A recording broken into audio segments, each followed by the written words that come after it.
having me. Today I will present to you a very decentralized and widespread experience that is taking place in Brazil, in 17 states inside the country, and also hundreds of municipalities. It's a fiscal transfer mechanism based on environmental criteria.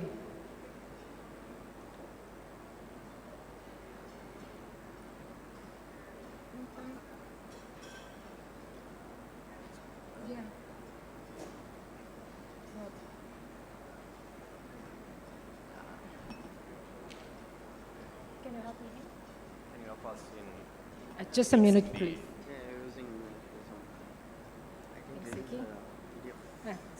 Okay. And now we can go with this directly?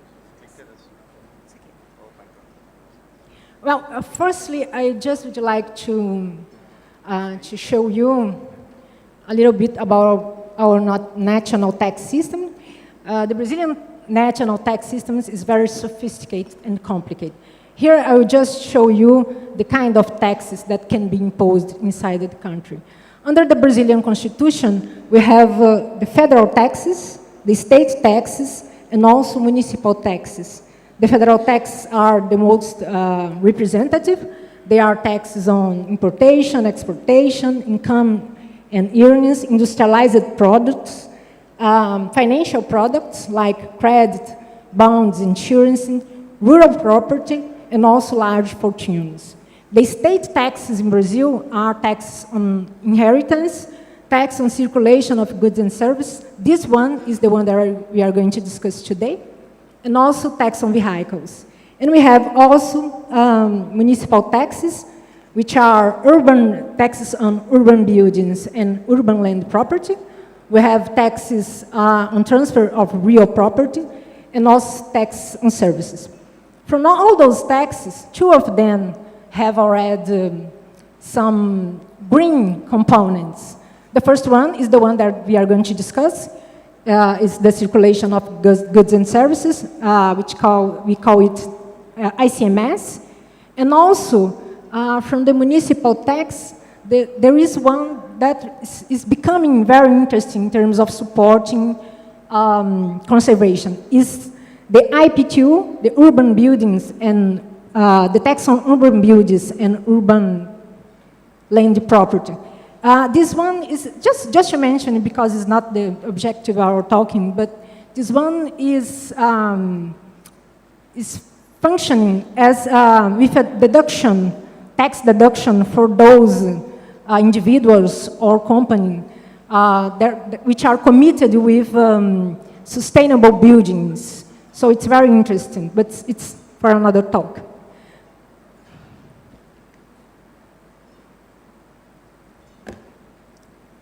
So here we have the ICMS.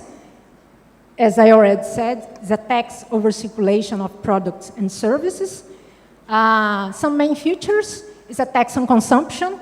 It's very similar to the VAT, which is the value-added tax, which is very common in some countries, in many countries. As I already said, is imposed by the state government. The tax rate is also defined by the state government. And the most important feature here is that the revenue that comes from the ICMS is shared with the municipalities in Brazil. This is defined by the Brazilian Constitution. How it is defined? Let's see here. So the Brazilian Constitution defines that the revenue that comes from the ICMS, 75% belongs to the states, and 25% belongs to the municipalities, to the Brazilian municipalities. And also, the Constitution defines that from those 25%, this 25% is the one that we are going to look. From those 25%, 75% must be shared according to the criteria of value added inside of the municipality. So this is mandatory. The state has no option. But also, the Constitution defined that 25% is free in terms of criteria. So each state can define the criteria they will adopt to share the revenue with the municipalities, in those 25% the blue. So this is the opportunity that was created in the Brazilian Constitution for the emergence of the experience of what we call ecological ICMS. Primary, this was more related with equity and reducing some imbalances inside the country.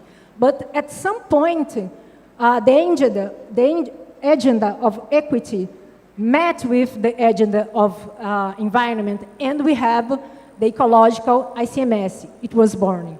The first experience that we had in Brazil, it was 3 years later, the Constitution, we had in the state of the Paraná, in 1991, the first experience in terms of ecological transfers. The state passed a bill, and they started to adopt two criteria, two environmental criteria. The first one, it was water reserves, and this is makes sense for the state of Paraná because it's a big state. It has more than 11 million population, and so water supply is an issue to deal. The second criteria was protected areas. The state decided to share that part of ecological ICMS regarding the existence of protected areas inside of the municipalities. The state also defined that the rating that would be shared would be 5% from that 25% free state law criteria. So we started in 1991, and the experience has spread for the whole country. Here we are seeing the Brazilian map. It's a map of our biomes. We have Amazon, which is very known. We have Cerrado in the middle of the country, Atlantic Forest, and other specific biomes in Brazil. So the experience started in 1991, and up to now we have 17 states adopting the experience of ecological transfer fiscal, what we call in Brazil, ecological ICMS. It's interesting.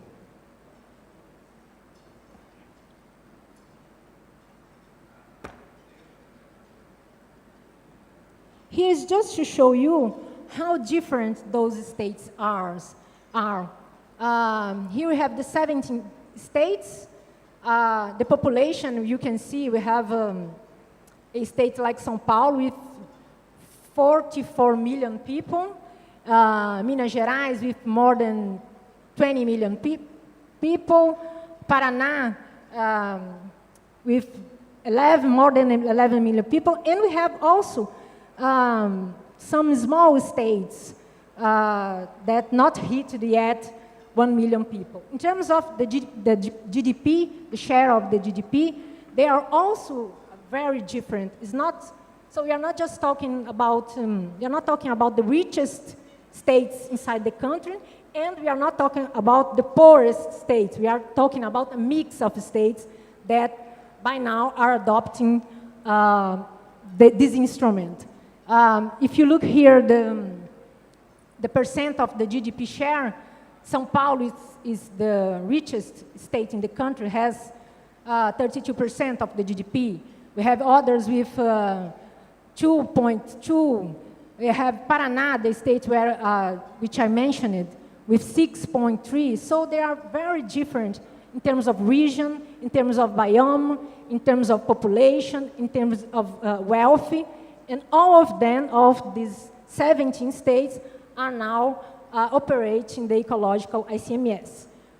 Just 10 other states in Brazil are not, we have 17, 10 are not adopting the ecological ICMS as criteria for transfer fiscal, for fiscal transfer.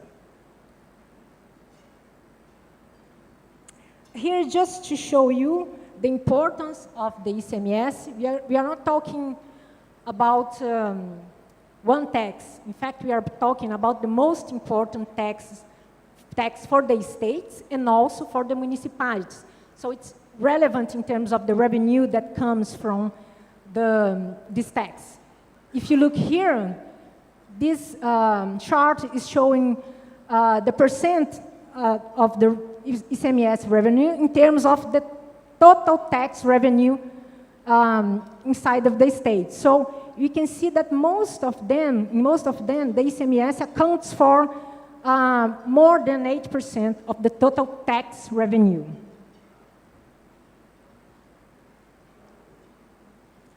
And another example here is not the total tax revenue, it's the total revenue. So if you look at the total revenue in each of those states, it's already very representative, the participation of the ICMS. We have the smaller here is 16. We go from 16 through to 6 and 17. So it's a very representative tax for the states and also for the municipalities.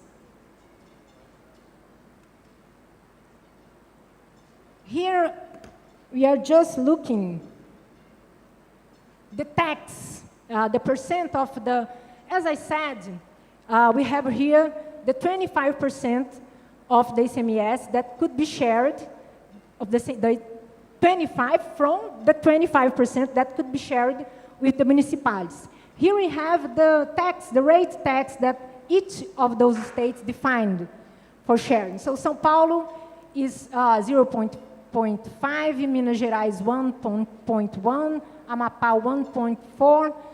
We are going, and we have in Paraíba 10%, Pará 8%, Tocantins 13%. So they choose different rates for sharing according to the ecological ICMS.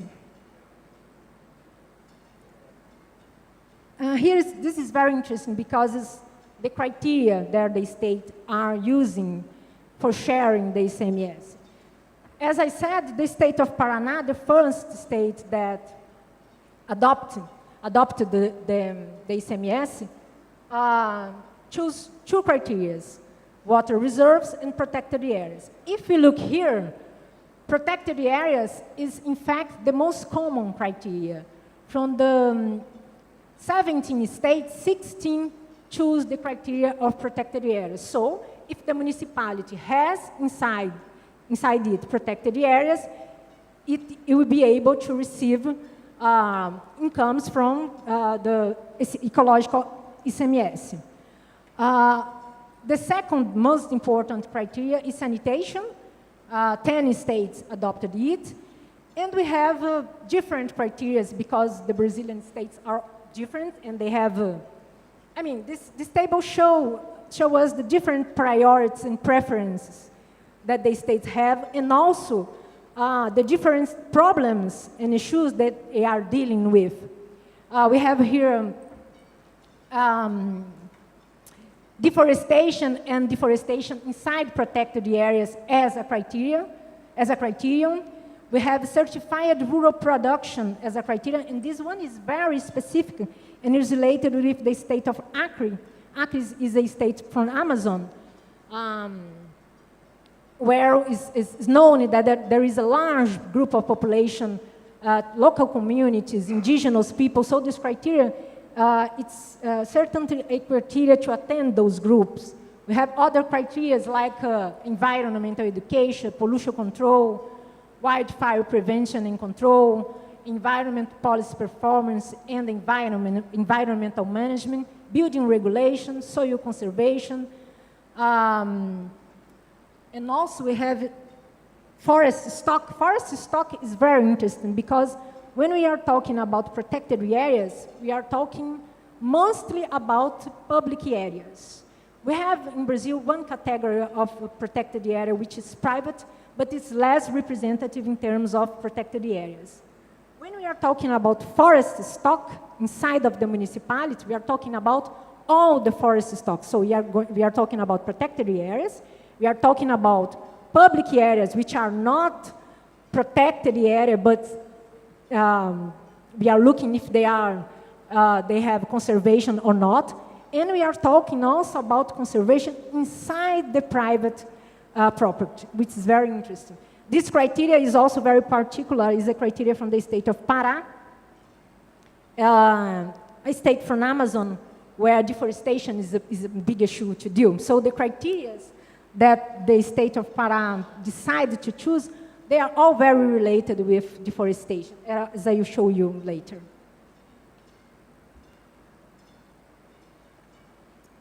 Here, I choose two experiences because it's impossible to talk about the 17 experience. This is the state of São Paulo, the experience in São Paulo. They started in 1993. Here I have some information from 2006 to 2017. The allocation of resources hits $378 million. The number of municipalities benefited is 25% of the whole municipalities inside the state of São Paulo, because the criteria that they choose is very restrictive. It's just protected areas. For that state, the criteria is protected areas, so just the municipalities that have protected areas will receive the money related with ecological ICMS. The criteria here is protected area, so total area in terms of the municipality, and also the level of protection of the protected area. In Brazil, we have some different level of protection, but the main is if the protected area is for conservation, and sometimes we have just conservation and any kind of use, or if the protected area is for sustainable use.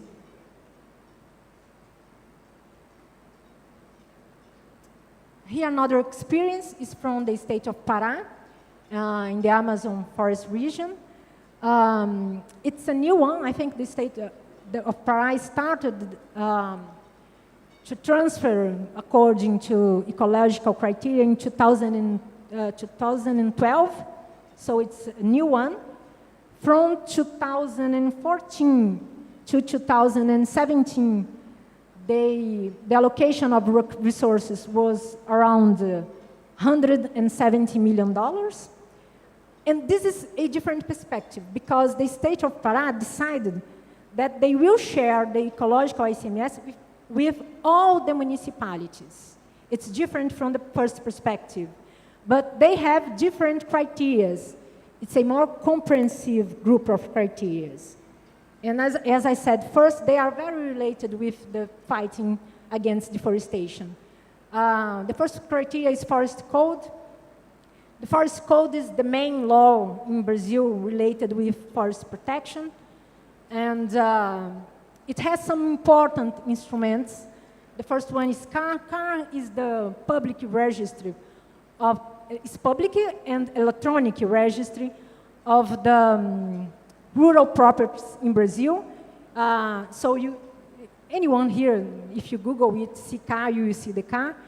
Inside the CAR, there are all the properties in Brazil, and you can see them and analyze them in terms of protection areas inside of the property, land use, and degradation.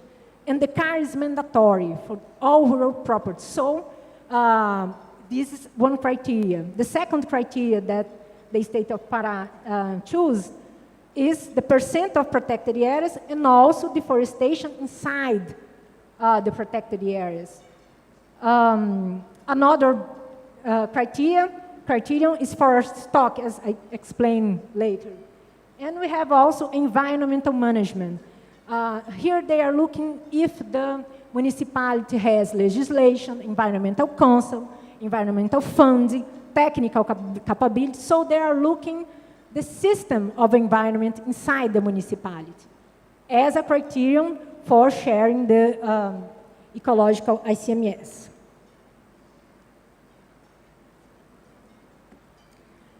Here, up to now, I was talking about the relation from the states to the municipalities. Here, I just put some examples about the municipalities.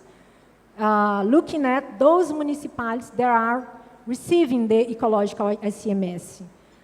This is just 3 examples. We have hundreds in Brazil, but just to give you one example of good practices, because once the municipality receive the money that comes from the ecological ICMS, is their decision to do what to do with the money. It can go for environment proposal, but can go for social proposal. So sometimes the ICMS is the most important revenue that comes to the municipality. So sometimes they will invest the money in education, in health, but we are interested in those who are reinvest the money in environment, part of the money or total the money. So here are 2 examples. Loanda, it's a municipality of the state of Paraná. Part of the revenue, they create a law. This is very interesting because they create a law and they are sharing part of the revenue with some private protected areas. As I said later, we have in our system of protected areas some private owner, some private land that the owner decide to protect that area. So they are sharing with those people. This is very interesting. São Miguel Arcanjo in São Paulo also passed a bill for destination. I think this one is total destination of the ecological ICMS for parks, environment education, and infrastructure services related with environment. And also, another example here is Alenquer, is in the state of Pará. They are investing on governance and environmental management. So these are good examples that of municipalities that are receiving the money and putting part or total of the money in some environmental investments. Well, here's just some lessons about the experience. I think the empowerment of the municipalities is an important lesson because the experience of ecological ICMS, it's part of the whole experience, the bigger experience about decentralization. In Brazil, the federal government, the states and municipalities has the obligation the competence for protection environment. So, in terms of municipality, they have the function, and this kind of experience gives money for them to achieve this kind of competence. Another lesson, I think, it's the innovation that comes from the states and from the local level. So sometimes you're just thinking about the federal level in a country like Brazil. I think it's important to look those ideas and those innovations that are coming from the ground and from the local level, because they are lessons for us in the central government too. This is a very interesting lesson because we are talking about the same mechanism. It's a fiscal transfer based on environmental criteria, but each state find their own solutions because they are different. So when I showed you those criteria, those so different criteria, we are talking about states that are finding solutions for their own problems. So it's the same mechanism, but different solutions and meanings. The addressment of regional and specific subjects, this is also important. And as I said, the instrument supports the implementation of the environmental policy in the local government, in the local level. Some opportunities, I think we need to promote the instruments among the other states. We have 10 states that does not have the instrument. Of course, this is a decision from the states, but we can promote, disseminate the idea, disseminate good practice. And some of those states that does not have the experience yet, they have discussions, they have bills, so it's possible that the other states in the coming years adopt the instrument. The dissemination of good practice on environmental allocation by the municipalities. This is very interesting because Of course, we understand that sometimes a municipality that has lower resources decide to put the money in education and health, and this also helps conservation. But sometimes they can do something directly for some environmental project. This is very interesting, and we are very interested in disseminating these good practices. And also cooperation and supporting by the central government. The central government, I represent the central government, we have no governance on this, and we can interfere, but we can support them, we can understand better the idea, and we can understand the needs that they have to implement better the instrument. And I think we are interested in this. Okay, thank you.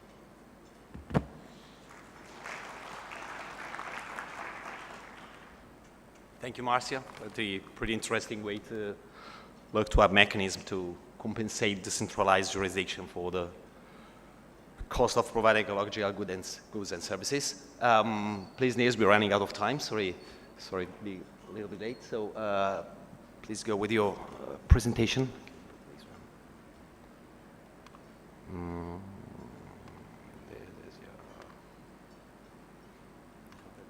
Okay. Yeah. Thank you. Okay. I've been working on ecological fiscal transfers for the last 4 years, basically, did my PhD on it. I've rarely spoken to such a political audience, so bear with me if it's a bit technical. I hope we can clarify all questions during the discussion. I'm going to talk about the general principles. We heard a lot about that already, so I'll be brief. I'll talk about the scheme in Brazil as well briefly, and then the adaptation of the instrument in Portugal. And we have been working on proposals on how to adopt the instrument at higher government levels, say at the European level and most recently at the international level. And I'll briefly conclude with some lessons. In every single country I know, there are different government levels. Say the national level, some state or province or regional government, and then there are municipalities. And the revenue sharing scheme or fiscal transfer scheme that is in place ensures that every government level has sufficient funds to fulfill its public functions, because they have different competencies and different tasks at different government levels. Say education is a state task and roads are a municipal task, depends on the constitution of the country.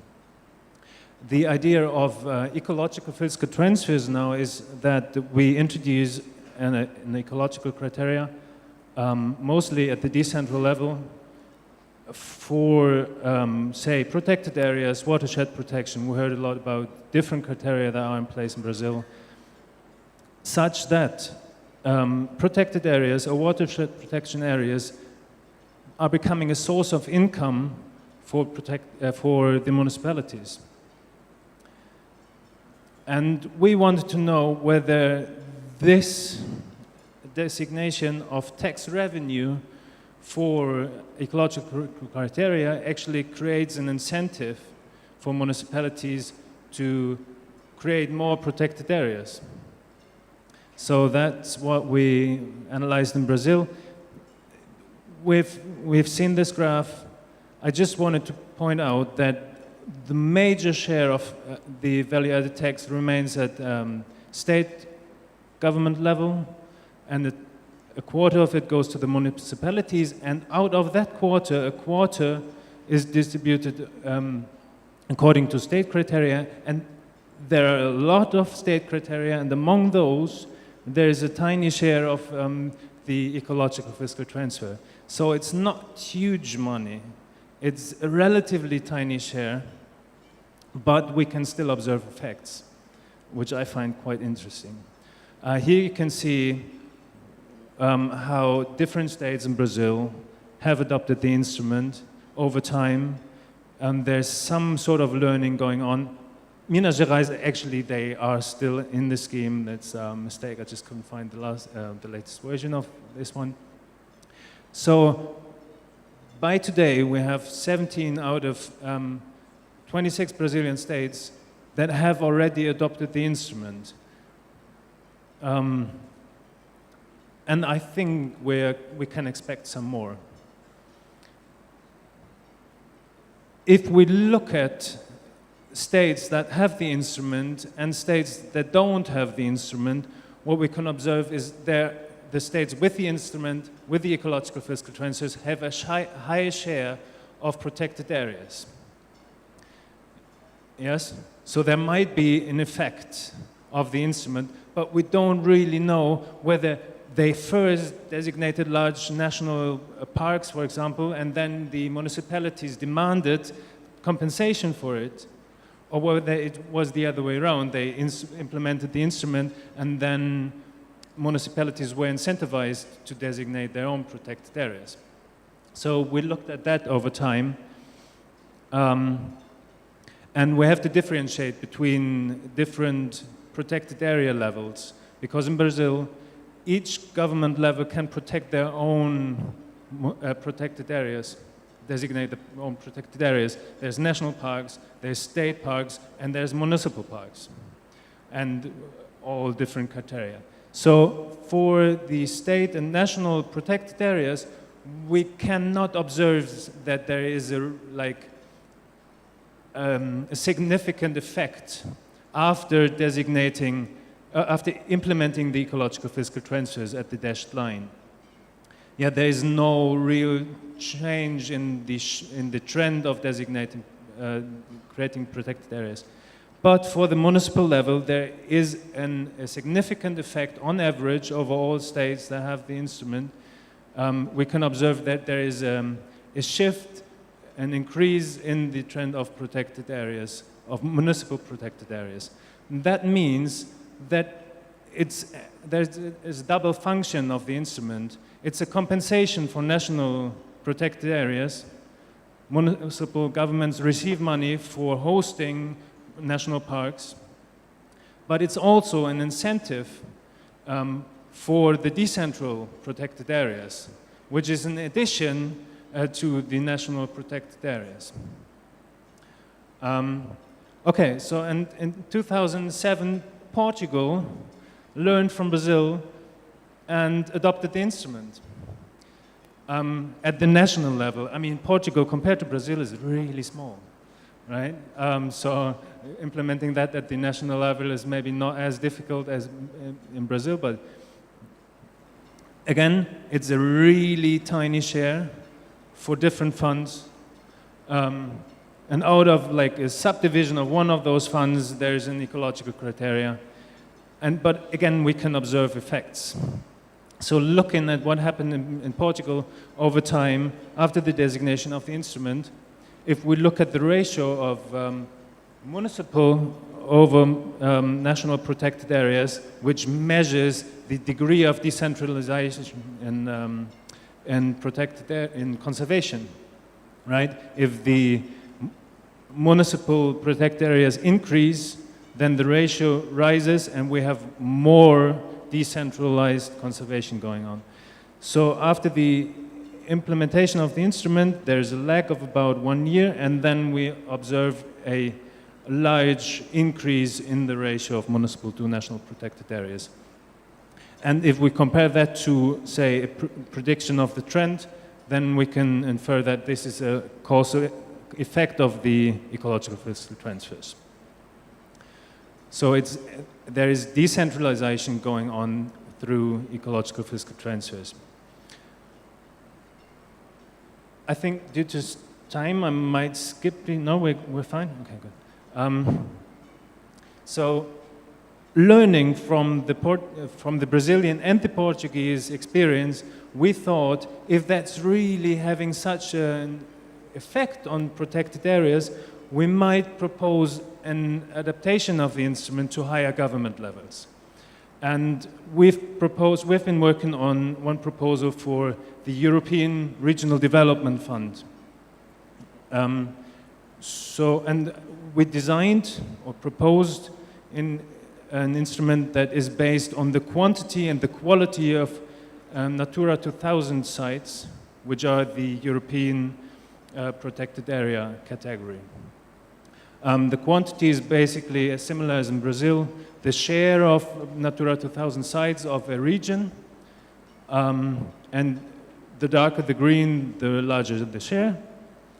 And the quality criteria is based on the share of reported habitats in good conservation status.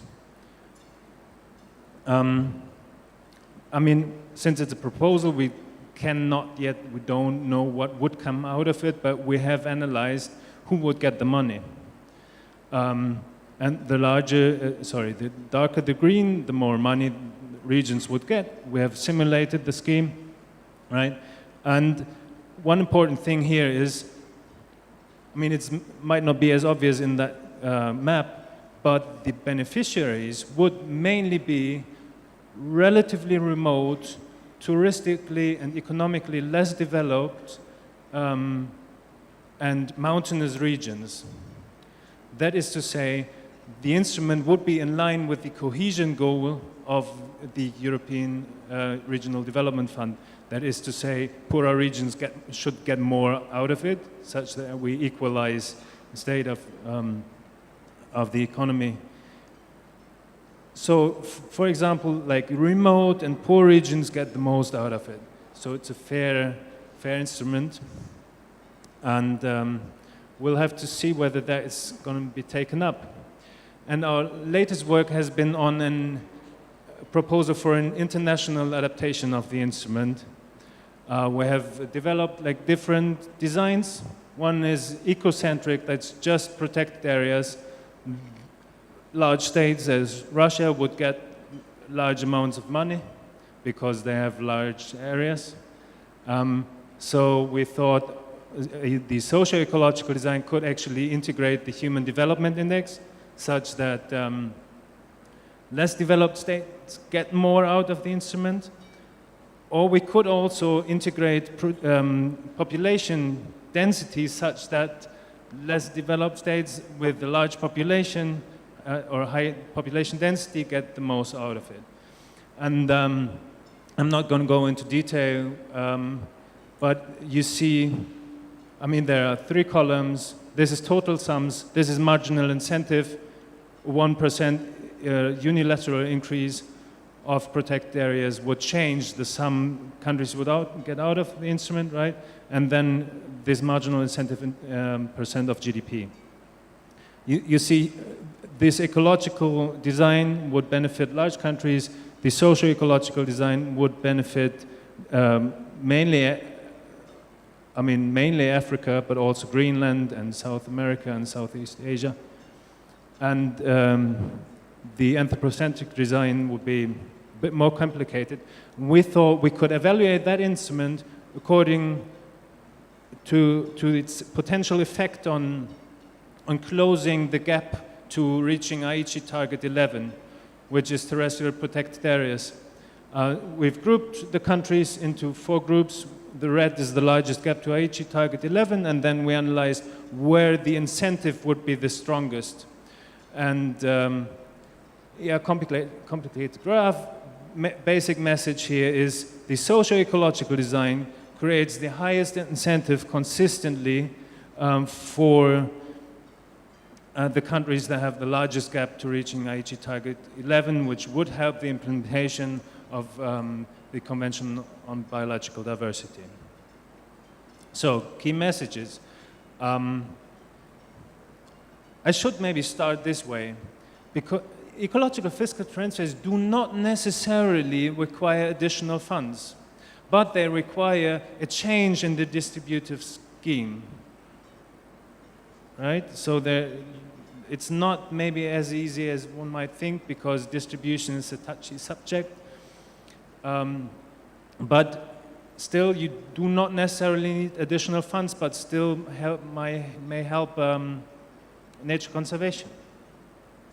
So once those ecological fiscal transfer schemes have been implemented, they always compensate municipalities for hosting central protected areas, which might increase their acceptance or decrease their resistance to hosting national parks, for example.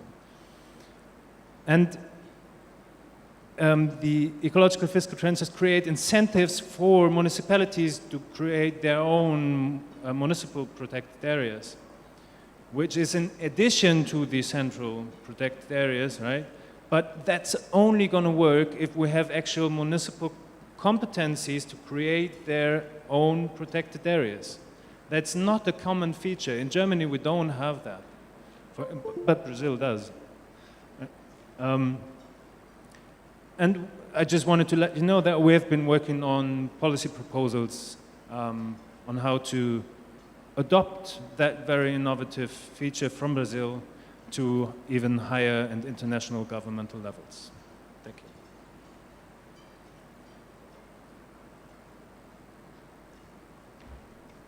Well, thank you, Niels. We continue the session with some invitations, with some other people joining the panel. I'd like to ask to come and join us the Congresswoman Josephine Ramirez Sato, who's a member of the. She's here. No, okay. Mr. Dewa Puto Ekayana, sorry if I pronounce it badly. He's the head of Environment and Infrastructure in the Fiscal Policy Agency, Ministry of Finance of Indonesia. And he is working for the, he has a Master in Climate Change from the University of East Anglia, a Master in Environmental Economics, and he's an industrial engineer from the university. I'd like to ask to come with us to Javier Sabogal Mogollon.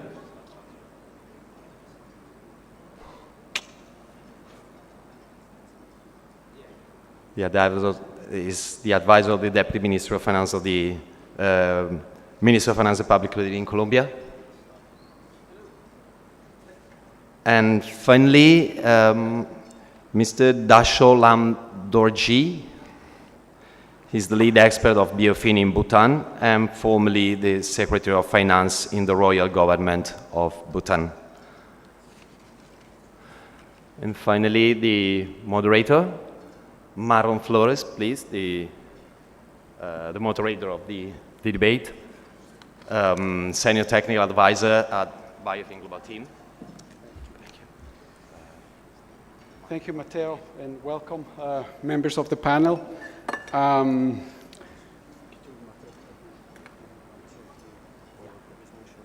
gonna.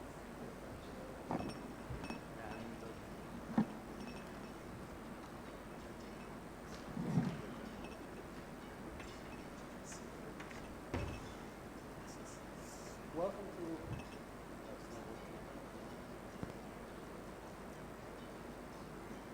Hello. Hello. Okay, it's working? No.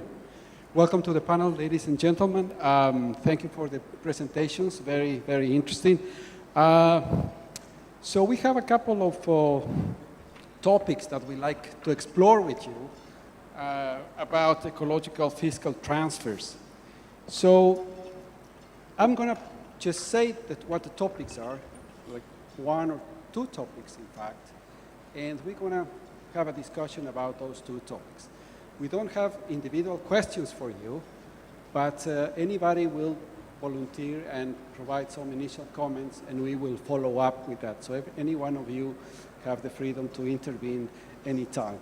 The bad news are that we are totally out of time. This event should have finished at 12. There are other events running.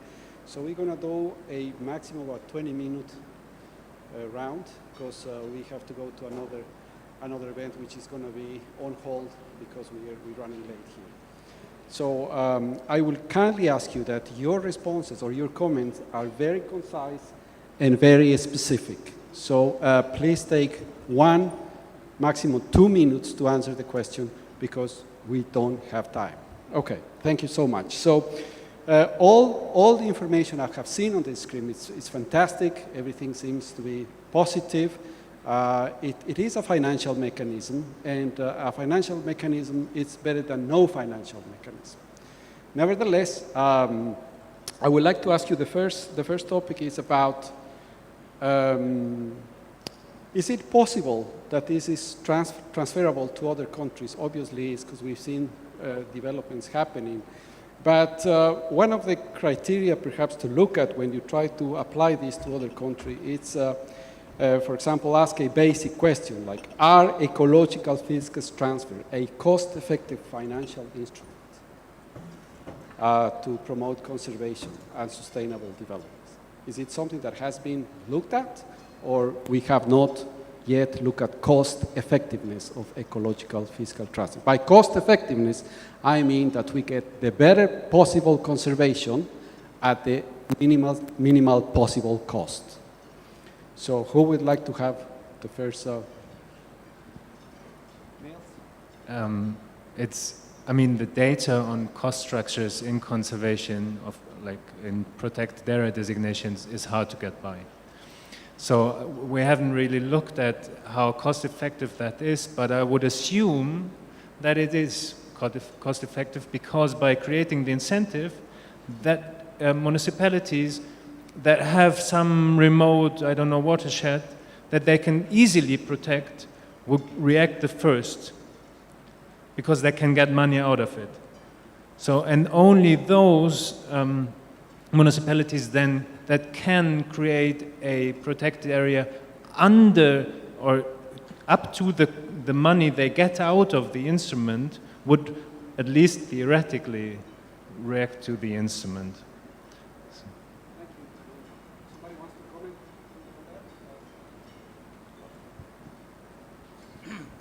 on that? In the case of Bhutan, I'm not very sure whether the EFT mechanism will be cost effective. There are two reasons. One is that the quantum of money available to the local government unit is the same. I mean, it's limited. Basically, there's a formula like in Brazil. I mean, 25% of the resources will go to the municipalities. So that amount is fixed. Now, if you use the EFT and take away money from one unit, the other unit will get less. So therefore, there's an issue of equity. Second is, I think more important is whether that resources, the additional resource that is coming out of the EFT mechanism will be used for the intended purpose.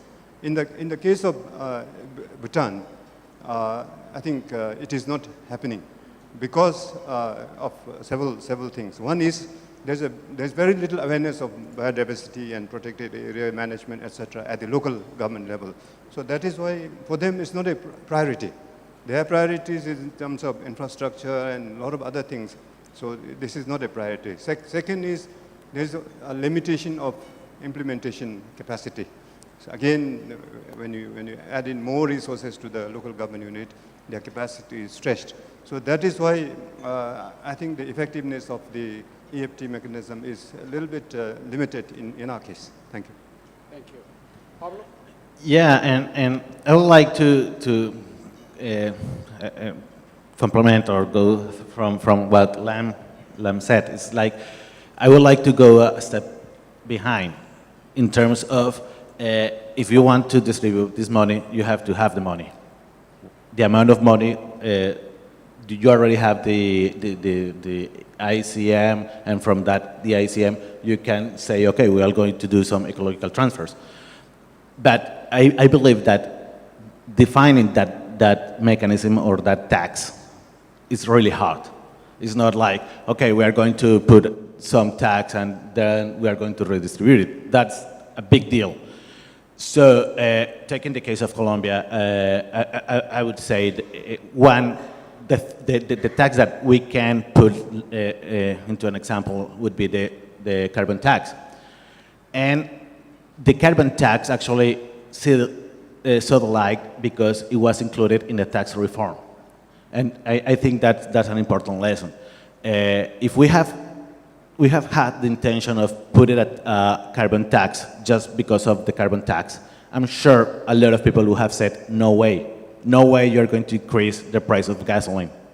But as we put the carbon tax in a tax reform, the very hard discussions related to VAT and other issues. So actually, the carbon tax could go through the discussions with the Congress and other people. And I'm not only talking about the carbon tax. I think you will say, yes, you have, as the Jerry Maguire movie, you have to say, show me the money. Where is the money for the environment? And for instance, the plastic bag doesn't have a specific destination. With the carbon tax, actually, we have a specific destination, it's earmarked. And that's why I put the carbon tax as an example, because as it is earmarked, we can perhaps work in a common regulation in trying to see where it goes. The carbon tax now is earmarked to the Peace Fund. And I believe that is a very important policy in terms of Colombia. Every country has to find what is the important policy. We have defined it that peace right now is a policy. We have been in a conflict for 50 years. So the resources of the carbon tax in the order of $160 million goes directly to the Peace Fund. And in Colombia, 70% of deforestation is in areas related to the conflict. So I believe it's a cost-benefit strategy, as we are putting the money where it should go. And right now, with the Ministry of Environment, we are defining the regulation in terms of what are the amount of resources that should go to the environmental sector specifically, as the law, the tax reform law, says that the resources of the tax should go to ecosystem protection, coastal erosion, deforestation, among others. So we are trying to define that. We have defined some percentage directly to the Ministry of Environment, and we are trying to that the rest the idea is that they should have also some guidelines in terms of environmental criteria, perhaps similar, I don't know. That's the thing that the Ministry of Environment should help us to define. And there we can see like a ecological transfer in sort of a way. But as I was saying before, it is important to know from where we are going to take those resources to distribute. It's not like we're in a pool of money that we can distribute just like that. So finding the tax is an important issue. Thank you, Pablo. Can I add just one point? Oh, yes, sure. I just would like to say two things. In the case of Brazil, the opportunity was given by the Brazilian Constitution because the Constitution defines that the states needs, they have to transfer the money, 25% for the municipality. So there were no costs for the state because it was an obligation. And when they decide the criteria, they could decide the criteria in terms of ecological, in terms of conservation. For the municipalities in Brazil, this tax, ICMS, is the most important tax. So the opportunity to receive more money, it's also huge, because if you look inside the municipality, it's the most important source of money. So sometimes you can do things like Nils said, you can do simple things and get more money from the states, because he just analyzed protected areas, but as I have shown, there are other criteria that the states were adopted. So I think the opportunity first is in the Constitution, and also is related with the importance, how important is this kind of tax in Brazil. Thank you very much. Okay, maybe I can add one point.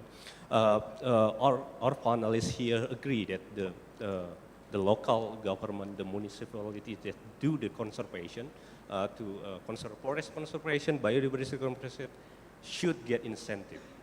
In the case of Indonesia, we try to formulate how the good incentive for the local government, for the municipalities that do the forest conservation or biodiversity conservation.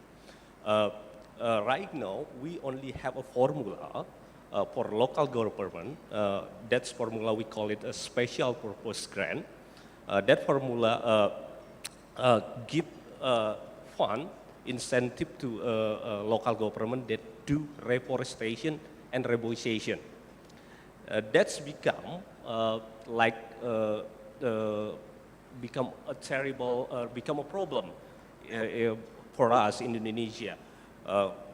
Local government who want to get that fund, they're just cutting their forest, they do the deforestation, so they will, in the next fiscal year, they will get a fund to do reforestation. That's a become problem for us.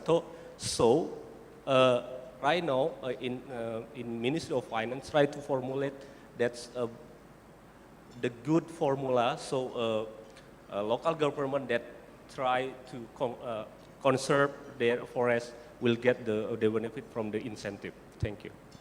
Thank you. Thank you so much. Obviously, there's a tremendous challenge there to manage that situation. And that takes us to the next question, which Pablo, would you like to start with the next question is, how do we move about indicators for measuring impact?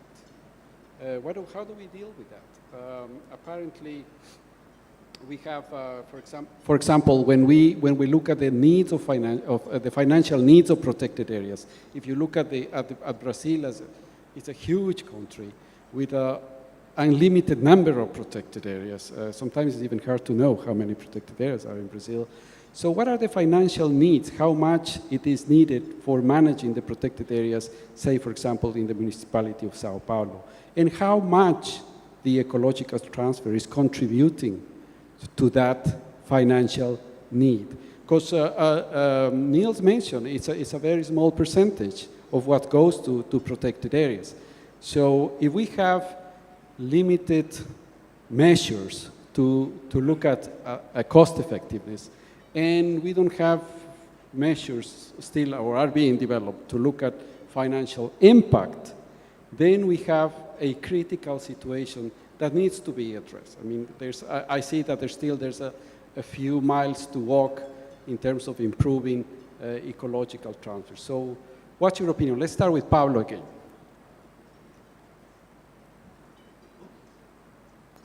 Can you start?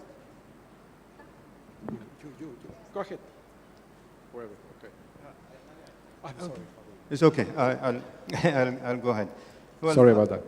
I think, first of all, in the case of Bhutan, we still have this 5-year planning cycle.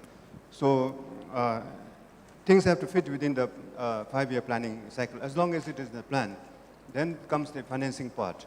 Now, as I was saying, we do have EFT mechanism in Bhutan, but environment is not included in the factors of the EFT.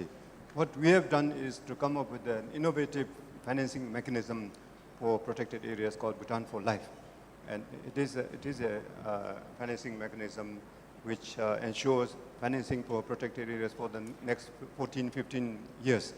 So this is beyond the EFT mechanism. So if you have some critical areas like protected areas, I think you have to come up with some innovative mechanisms beyond the EFT mechanism.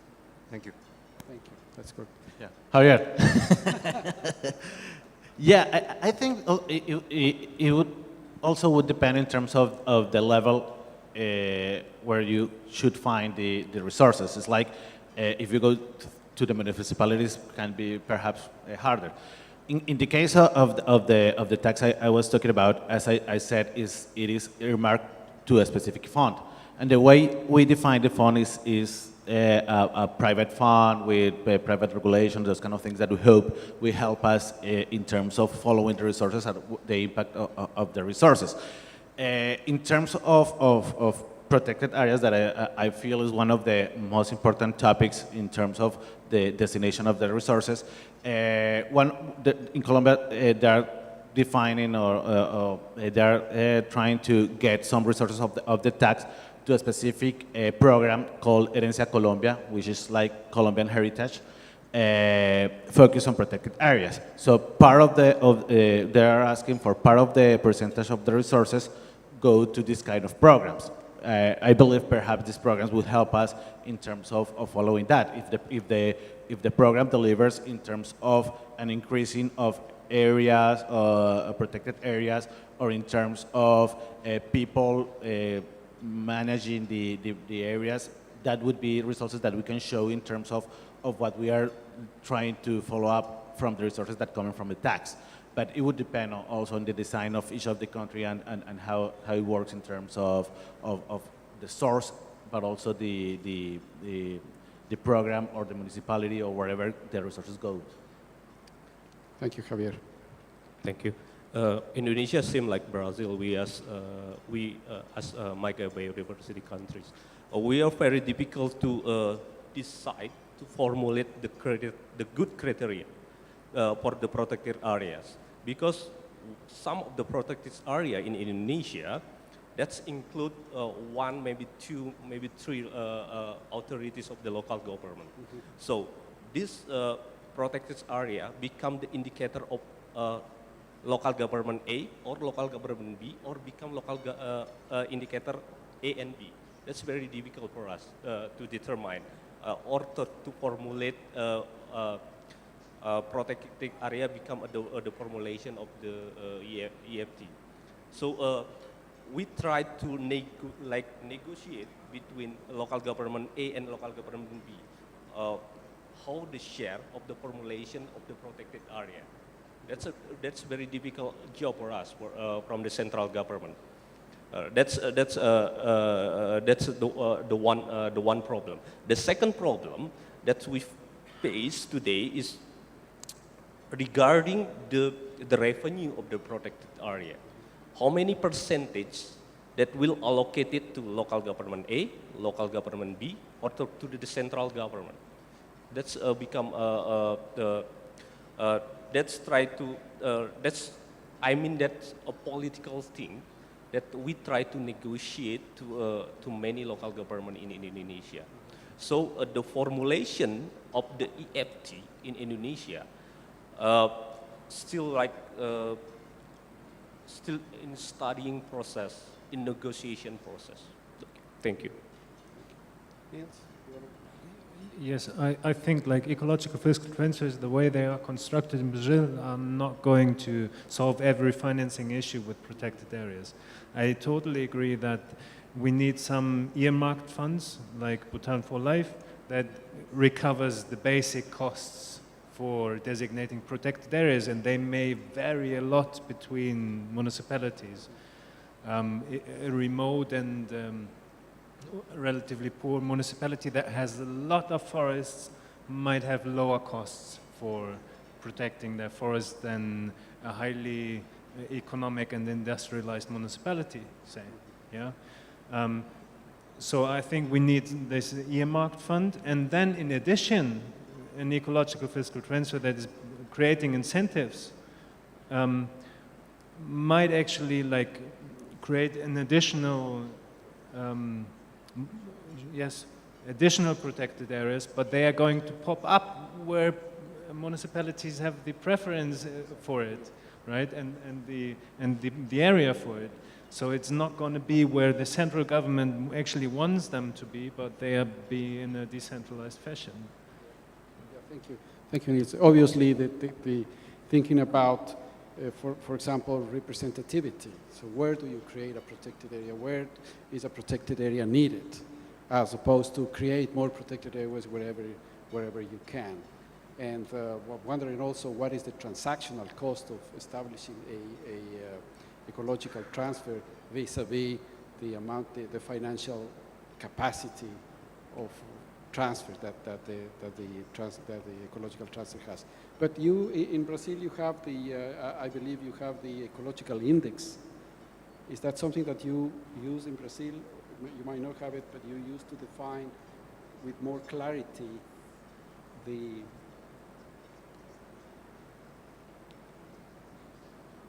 with more clarity where to allocate the resources coming out of the ecological transfer. Well, first, I'd like just to say that the ecological fiscal transfer mechanism, it's a good mechanism, but it's not a panacea. The Brazilian national system of protected area, we have resources that come from many other instruments. So this is this kind of experience brings support, but it's one more. It's not, you cannot think about it as the answer for protecting the areas. It's one more instrument. In terms of the index, it's interesting. I think we need to evaluate also, because the Brazilian experience, we have already 26 years of the experience, and the analysis about the impact, I think we also need to improve. The states need to improve the analysis of the impact, and also I think we need, it's possible for the states to improve the analysis and to improve the criteria. Because, yes, most of them are looking for quantitative criteria. But when we are talking about more quality criteria, I think we are, as I have shown in the case of Pará, we are talking about capacity, because the state are looking for the kind of governance that the municipality has, and is also giving incentives for the municipality to improve that capacity in terms of have a municipal agents, have a fund for receiving other monies, not just money from the ecological transfer, have council, because this is important because of participation of the society. So I think the quality index can help in this, helping this kind of index, in this measure, in terms of how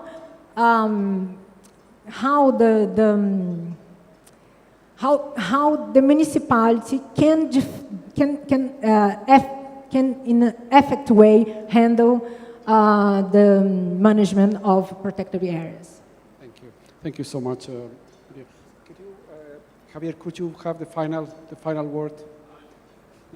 I don't want to close this dialogue, but the thing is that I feel that we talk here a lot of how to protect the forest and that's awesome and it's very important. But for me, as a Minister of Finance, is something that you have to show us, because of course we want the resources to go to places where they are well used. But also I would like you to think how we can manage to have more resources, and how you can help us in the Ministry of Finance to give you more resources. And that's an important thing. And I would take again the carbon tax example, because, and you mentioned the Constitution. Earmarking is forbidden by Constitution in Colombia. Taxes cannot go earmarked. However, there are some laws that says that for social issues, you can earmark taxes. What we did was, in the negotiations with the Congress, one part of the negotiation, in order to take the carbon tax being approved, was saying, look, as the law says that environmental issues are also social issues, we are going to earmark the resources of the tax to environmental issues. And that was a discourse that the congressmen liked. So they said, okay, we are going to support the carbon tax. One of the reasons was that. So I would like you to also think about that. Think, okay, how can we get the money? Not only how can we distribute the tiny money we already have. We have to increase the bag. Thank you. Thank you so much, Javier. Every time you have provided an answer to a question or a comment, it obviously triggers a lot of more important things that we would love to discuss. But sadly, we're totally out of time. So I'm going to take the liberty to even extend it for a few more minutes, no more than 5 minutes, just to check if there's a question in the participants in this session. Does anybody have a question for the panel that would like to ask right now? Okay, if we don't have any questions right now, I'm going to thank you all for your participation. It was brief, it was important, and we definitely have envisioned some of the next steps to continue improving ecological transfers, and congratulate you for all the work that you've been doing supporting this type of mechanism. Thank you so much. Thank you so much.